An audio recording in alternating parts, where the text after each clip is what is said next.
ASC 842 requires lessees to record nearly all leases on the balance sheet by recording a lease liability with a corresponding debit to the right of use or ROU asset. The lease liability is equal to the present value of the remaining lease payments.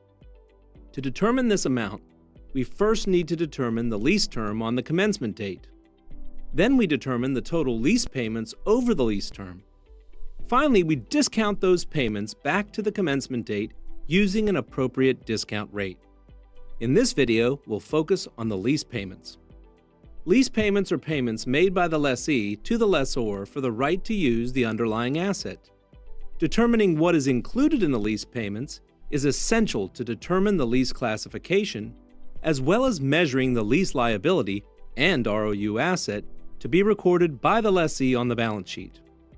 Before we get into what should be included in lease payments, let's talk briefly about the various components that might exist within a lease agreement. After determining that a contract contains a lease, ASC 842 requires entities to identify the separate lease components within the contract. An entity shall consider the right to use an underlying asset to be a separate lease component if both of the following criteria are met. First, the lessee can benefit from the right to use either on its own or together with other resources that are readily available to the lessee.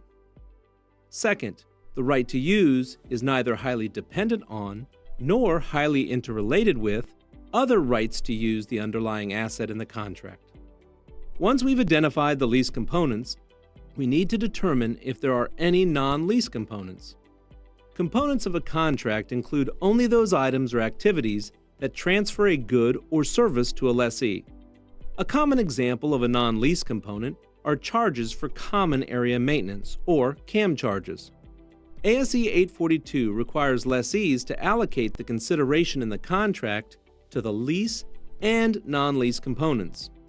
Consideration allocated to the lease components will be included in the lease payments, while consideration allocated to non-lease components are excluded.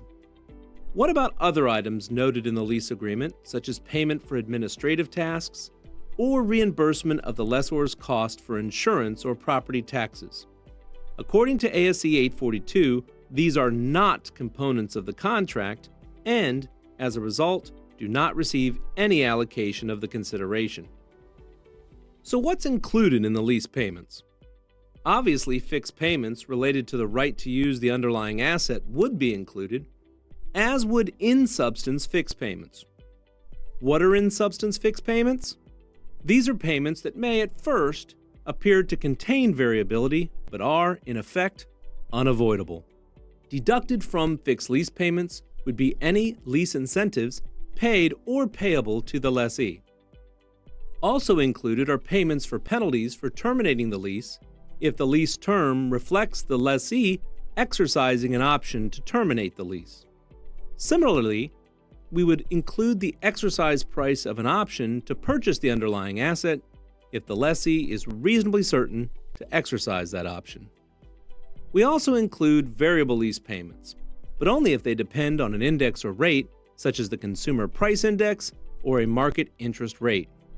We don't try to estimate the variability over the lease term, but rather we use the index or rate in existence at the commencement date. What happens if the index or rate changes during the lease term? We do not remeasure the lease.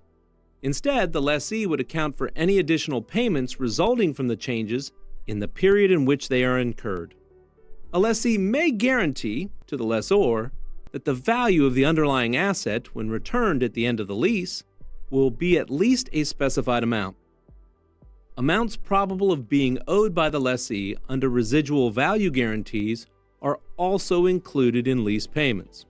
Finally, sometimes if the item being leased is substantial, such as a plane or a ship, it might be held by a special purpose entity for tax purposes.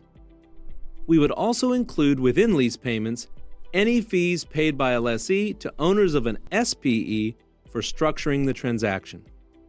What's excluded from lease payments? Examples of payments that should be excluded from lease payments are being displayed on the screen. We hope this video has helped you understand more about determining lease payments in accordance with ASC 842. If you still have questions or want to see this guidance applied in practice, check out our 2-hour online e-learning course, Leases, Overview of ASC 842.